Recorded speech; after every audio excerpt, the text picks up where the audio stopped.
Àwọn ẹ̀yà ara. Head ní orí. Eye ní ojú. Ear ní etí. Nose ní imú. Mouth ní ẹnu. Arm ní apá.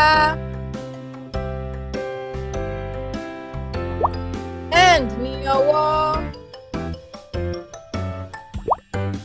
Leg ní ẹsẹ̀. Knee ní orúnkún. Foot ní àtẹ́lẹsẹ̀.